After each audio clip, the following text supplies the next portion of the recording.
मंगला विद्या मंदिर के सभी छात्रों को आपकी हिंदी की शिक्षिका लोना का नमस्कार। बच्चों, हमने पिछली कक्षा में आपकी पाठ्य पुस्तक की जो पाठ था, जो खरगोश और हाथी पाठ को हमने पढ़ लिए थे।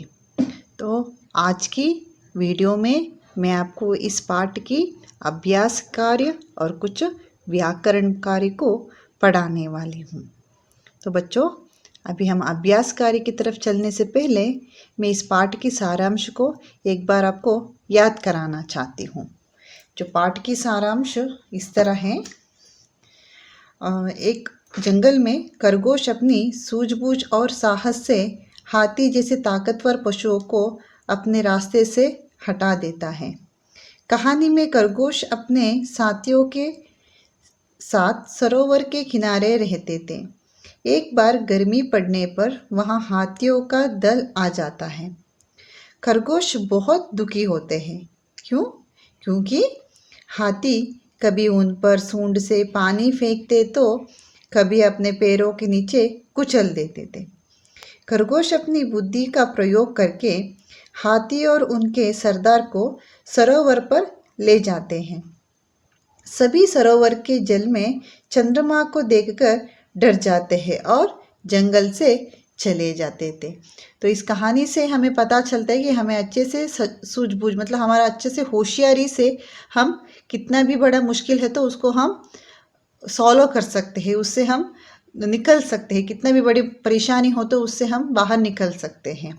तो बच्चों, ये था आपके पाठ की सारांश। एक बार मैंने इसीलिए दोहराया ताकि आपको एक बार आप याद करें इस पाठ में क्या था, इस कहानी में क्या था। तो बच्चों, आगे हम चलते हैं हमारे इस पाठ की अभ्यास कार्य की तरफ। वो है, पहले मैं जो आपका शब्दार्थ पढ़ने वाली हूँ।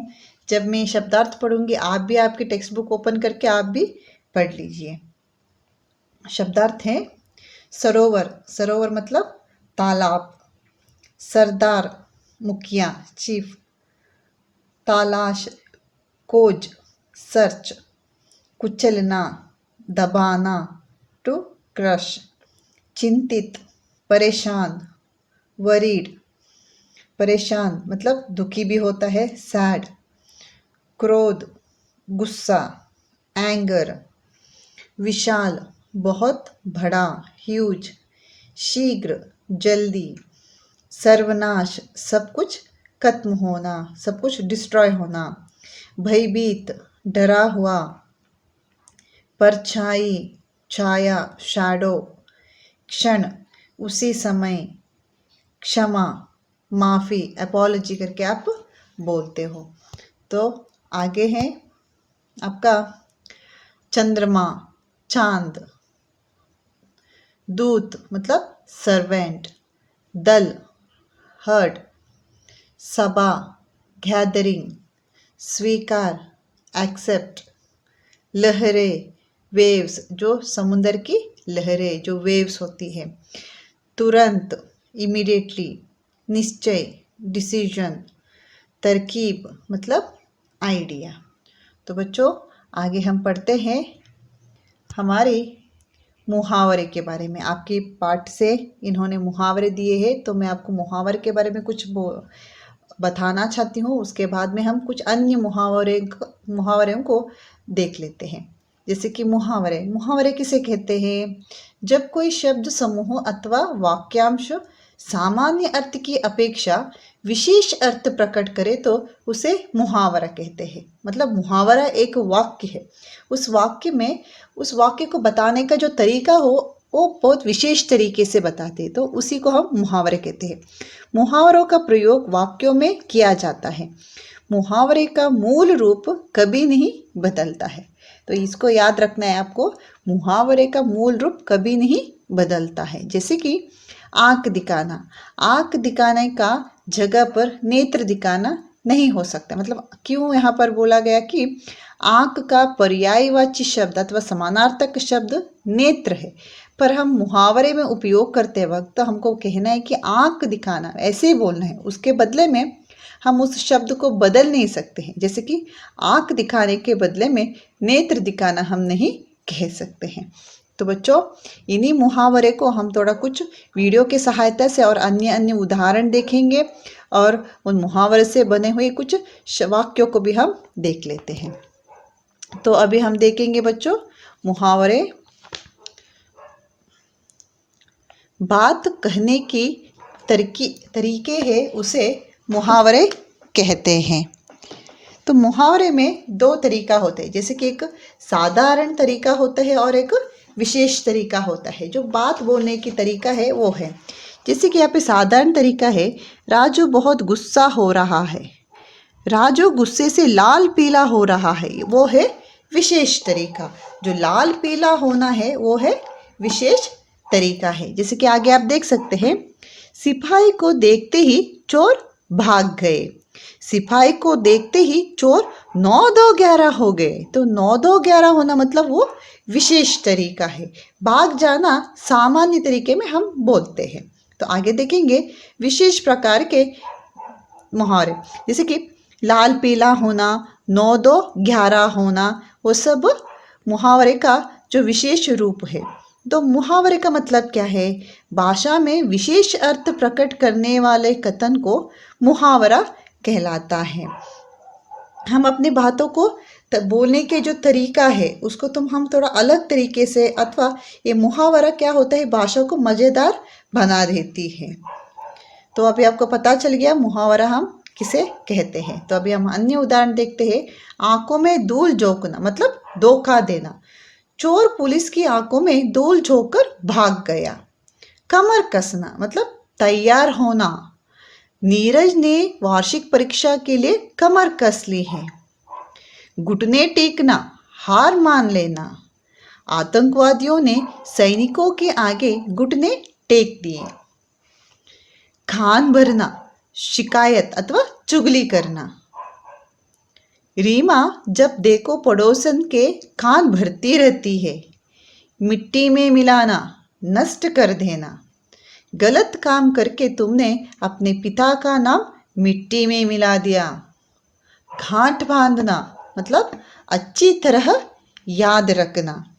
अच्छे बच्चे बड़ों की शिक्षा को गांठ बांध लेते हैं। दांत कट्टे करना मतलब हराना। शिवाजी ने औरंगजेब के दांत कट्टे कर दिए थे। हाथ मलना मतलब पछताना।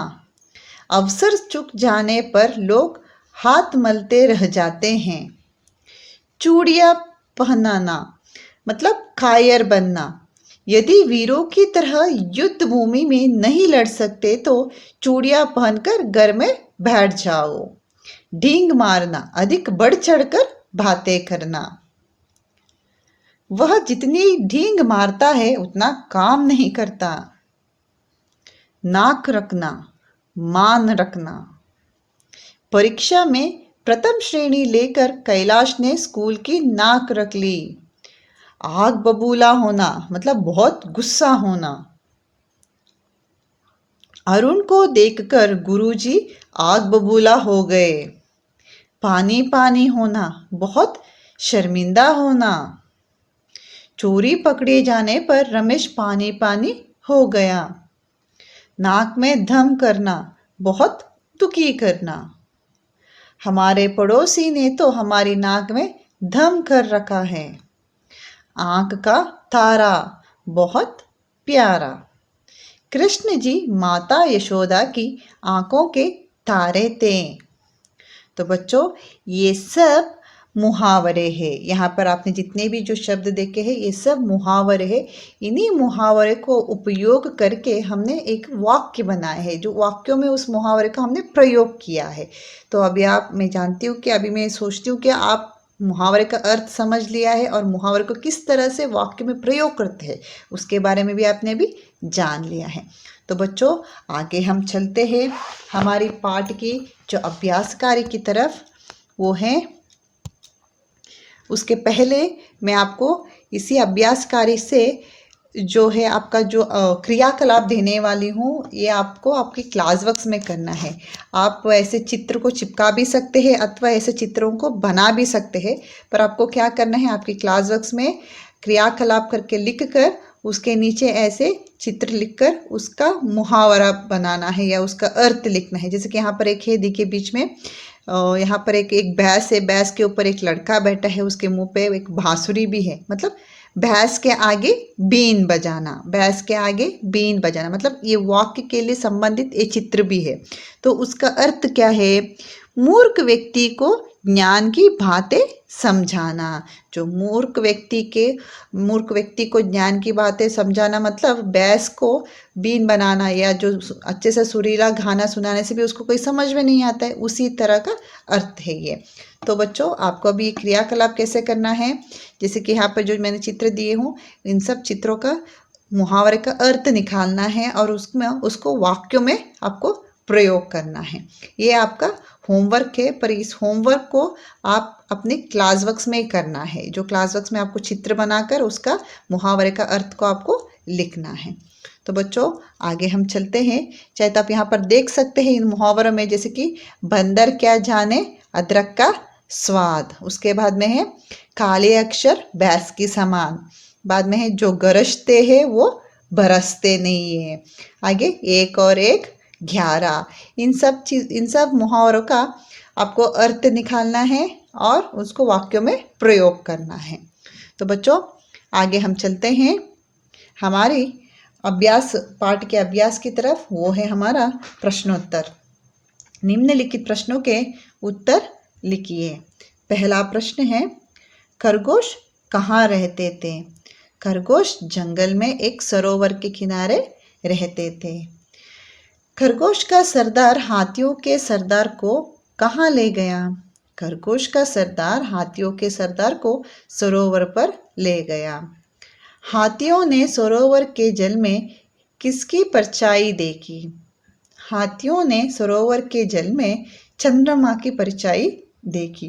बच्चों, इन सब प्रश्नों का उत्तर मैं आपको पीडीएफ में नोट्स आपको सेपरेटली भेजने वाली हूँ, वहाँ से आप देख सकते हैं। पर अब जब मैं पढ़ती रहूँगी तब आप एक बार सुन लीजिए और आप भी मेरे साथ साथ में पढ़ते जाइए। खरगोशों का सरदार क्या देखकर दुखी हुआ? खरगोशों का सरदार हाथियों को देखकर दुखी हुआ, क्योंकि हाथी अपनी सूंड में पानी भरकर इधर उधर फेंकते तथा खरगोशों को पैरों के नीचे कुचल देते थे। आगे का प्रश्न है, खरगोशों के सरदार को क्या तरकीब सूझी? खरगोशों के सरदार ने हाथियों के सरदार से कहा कि चंद्रमा आपके आने से नाराज है, क्योंकि आपने सरोवर गंदा कर दिया है। यदि आप यहाँ से नहीं गए तो आपका सर्वनाश हो जाएगा। ऐसे बोलकर क्या किया खरगोश ने? हाथियों को भगाने के लिए एक तरकीब निकाली। तो आगे देखते हैं हम। तो हमारा आगे का प्रश्न है बच्चों, हाथियों का सरदार भयभीत क्यों हो गया? हाथियों का सरदार इसलिए भयभीत हो गया क्योंकि खरगोशों के सरदार ने कहा कि चंद्रमा उनसे नाराज है और वे उनके दल का सर्वनाश कर देगा। तो आगे का प्रश्न है, हाथियों के सरदार ने चंद्रमा से क्षमा मांगते हुए क्या कहा? हाथियों के सरदार ने चंद्रमा से क्षमा मांगते हुए कहा कि हम अपनी गलती स्वीकार करते हैं, अब से हम कभी किसी को तंग नहीं करेंगे। तो बच्चों, इससे आगे हम देखते हैं, ताकि हमारा एक और एक अभ्यास कार्य है, वो है सही उत्तर चुनकर सही का निशान लगाइए। तो आपका पहला प्रश्न है, खरगोशों के सरदार ने कौन सी वृक्ष के नीचे सभा की? कौन सी वृक्ष के नीचे था बच्चों वो? आप जानते हैं? हाँ, वो था पीपल का पेड़। आगे का प्रश्न है, हाथियों का दल किसकी तलाश में आया? हाथियों का दल पानी के तलाश में आया। हाथियों के सरदार ने किससे क्षमा मांगी? हाथियों के सरदार ने चंद्रमा से क्षमा मांगी। तो बच्चों, आगे आपका है ग्रामर स्किल है, मतलब व्याकरण भाग है। जैसे कि इन चित्रों को ध्यान से देखो, जैसे कि पतंग, झूला, लड़का, फूल, इन सब, इनमें बहुत सारे चीज़ें भी है। तो इन सब को मिला के हम क्या कहते हैं? तो अभी हम इसके बारे में जान लेंगे।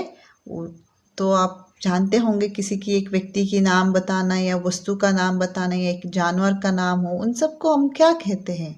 हाँ, उन सब चीज़ों को हम कहते हैं कि संज्ञा शब्द। तो बच्चों, अभी हम उसी की चीज़ के बारे में अभी हम थोड़ा जान लेते हैं। जो संज्ञा किसे कहते हैं? किसी व्यक्ति, वस्तु, स्थान या भाव के नामों को संज्ञा कहते हैं। संज्ञा में कितने भेद हैं? संज्ञा में 3 भेद है। वो है व्यक्तिवाचक संज्ञा, जातिवाचक संज्ञा और भाववाचक संज्ञा। तो बच्चों, अभी इन्हीं संज्ञा के 3 भेदों को हम थोड़ा बहुत जान लेते हैं। वो है हमारा पहला है व्यक्तिवाचक संज्ञा। जो शब्द केवल एक व्यक्ति, वस्तु या स्थान का बोध कराते हैं, उन शब्दों को व्यक्तिवाचक संज्ञा कहते हैं। उदाहरण, राम, मोहन, राधा, सुमन को किसी व्यक्ति का नाम हो सकता है, उसे हम क्या कहते हैं? व्यक्तिवाचक संज्ञा कहते हैं। या किसी वस्तुओं का भी नाम हो सकता है या किसी जगह का नाम भी हो सकता है, जैसे कि कर्नाटक, बेंगलुरु, धारवाड़, ये सब चीज़ व्यक्तिवाचक संज्ञा के उदाहरण हैं। तो आगे है हमारा जातिवाचक संज्ञा। जो शब्द किसी व्यक्ति, वस्तु या स्थान की संपूर्ण जाति का बोध कराते हैं, उन शब्दों को जातिवाचक संज्ञा कहते हैं। मतलब किसी भी एक व्यक्तियों का हो सकता है या किसी एक जगह का हो सकता है या किसी चीज़ का संपूर्ण जाति का बोध कराते हैं, उसे हम क्या कहते हैं? जातिवाचक संज्ञा कहते हैं। मतलब जैसे कि यहाँ पर एक घर में बहुत सारे बच्चे हैं, यहाँ पर पाठशाला में बहुत सारे लड़के और लड़कियां हैं, तो हम उन सबको मिलाकर क्या करते हैं? बच्चे करके कहते हैं या विद्यार्थी करके कहते हैं। वो सब जातिवाचक संज्ञा के उदाहरण हैं। या आपके गार्डन में आप देख सकते हैं कि बगीचे में आप देख सकते हैं कि बहुत सारा गुलाब का पौधा है या गेंदे का पौधा है या सब्जियों का कुछ पौधा है, तो उन आपको सब क्या बोलते हैं? सबको मिलाकर आप कहते हैं कि पौधा करके आप कहते हैं। वही हो गया जातिवाचक संज्ञा। तो बच्चों, आपने अभी जान लिया है व्यक्तिवाचक संज्ञा और जातिवाचक संज्ञा। तो आगे हम देखते हैं भाववाचक संज्ञा के बारे में। जो शब्द किसी चीज़ या पदार्थ की अवस्था, दशा या भाव का बोध कराते हैं, उन शब्दों को भाववाचक संज्ञा कहते हैं। मतलब किसी चीज़ का अवस्था या दशा अथवा उनका भावों के बारे में पता चलता है, उसे हम क्या कहते हैं? भाववाचक संज्ञा। जैसे कि आप बोल सकते हैं, घर में एक बच्चा है, वो बच्चा बहुत रो रहा है या बहुत दुखी है, तो वो बच्चे का जो भावनाओं के बारे में हमें पता चल रहा है, वो बच्चा खुश है या दुखी है, तो उसके बारे में हमें पता चल रहा है, तो वो भाववाचक संज्ञा में चला जाता है। मतलब बच्चा दुखी है, दुख शब्द भाववाचक संज्ञा में है। या बच्चा बहुत खुश है, बहुत हंस रहा है, तो वो हंसना एक भाववाचक संज्ञा के उदाहरण है। तो जैसे कि यहाँ पे देख सकते हैं, हंसना, रोना, बचपन, बुढ़ापा, मोटापा, मिठास, ये सब भाववाचक संज्ञा के उदाहरण हैं। तो बच्चों, आपकी पाठ्य पुस्तक की जो अभ्यास की तरफ देखते हैं, वो है कुछ अन्य नाम वाले शब्द, मतलब व्यक्तियों के नाम यहाँ पर दिए हैं, जैसे कि लड़का, लड़की, अभिजीत, वेंकटेश, ये सब मतलब पर्सन्स नेम है, इंसानों के, व्यक्तियों का नाम है। तो सब व्यक्तियों के व्यक्तिवाचक संज्ञा के उदाहरण। जैसे कि वस्तुओं के नाम, जैसे कि झूला, पतंग, ये सब वस्तुओं के नाम है। पेड़ों के नाम, आम का पेड़, अनार का पेड़, नीम का पेड़, बरगद का पेड़, ये सब पेड़ों के नाम है। जैसे कि पर्टिकुलर पेड़ों के नाम है। जैसे कि फूलों के नाम, गेंदा, गुलाब, कमल, जूही आदि। फलों के नाम, अंगूर, आम, केला, लीची, ये सब फलों के नाम है। स्थानों के नाम, दिल्ली, आगरा, जयपुर, विद्यालय, ये सब जगह का नाम या स्थानों के नाम है। पशु और पक्षियों के नाम, बंदर, हाथी, घोड़ा, तोता, मोर, ये सब पशु और पक्षियों के नाम है। भावों के नाम, खुशी, हैरानी, बचपन, मित्रता, ये सब भावों के नाम हैं। तो आपका नीचे अभ्यास में है कि निर्देशानुसार लिखिए। 2 पशुओं के नाम, मतलब 2 पशुओं के नाम लिखने, कौन सा भी लिख सकते हैं, जैसे कि कुत्ता, बिल्ली, गाय, बकरी, जो लिखना है आप लिख सकते हो। आगे है 2 स्थानों के नाम, जैसे कि कुछ भी लिख सकते हैं, जैसे कि इलाहाबाद, बेंगलुरु, कर्नाटक का, दिल्ली, कुछ भी लिख सकते हो। 2 पेड़ों के नाम, जैसे कि आम, सेब, बरगद का पेड़, नीम का पेड़। देशों के नाम, अमेरिका, जापान, भारत, नेपाल लिख सकते हो। 2 फलों के नाम, जो आपको पसंद है फल है, उस फलों के नाम आप लिख सकते हो। तो बच्चों, आपको यहाँ पे पता चल गया। इस अभ्यास कार्य को भी ये अभ्यास कार्य आप टेक्स्ट बुक में भी आपको कंप्लीट करना है। तो आगे हम देखते हैं बच्चों पर्यायवाची शब्द। पर्यायवाची शब्द मतलब एक ही जैसा अर्थ देने वाले शब्द को हम पर्यायवाची शब्द कहते हैं। जैसे कि यहाँ पर एक चित्र है, चित्रों के ऊपर उन्होंने वो भी दिए हैं, ऑप्शंस भी दिए गए हैं कि उसकी सहायता से आप यहाँ पर फिल कर सकते हैं, आंसर्स लिख सकते हैं। जैसे कि आप वहाँ पे देख सकते हैं, पहला चित्र है, वहाँ पे एक पेड़ है, पेड़, तो उसका पर्यायवाची शब्द क्या है? वृक्ष, पेड़। आगे है पानी, पानी मतलब जल, पानी, वो भी पर्यायवाची शब्द है। तो आगे का आपका चित्र में है बच्चों, क्या है? चांद, चांद, चंद्रमा, वो चांद का चंद्रमा पर्यायवाची शब्द है। बाद में है सरोवर, सरोवर, तालाब, ये सब पर्यायवाची शब्द के एक एक उदाहरण हैं।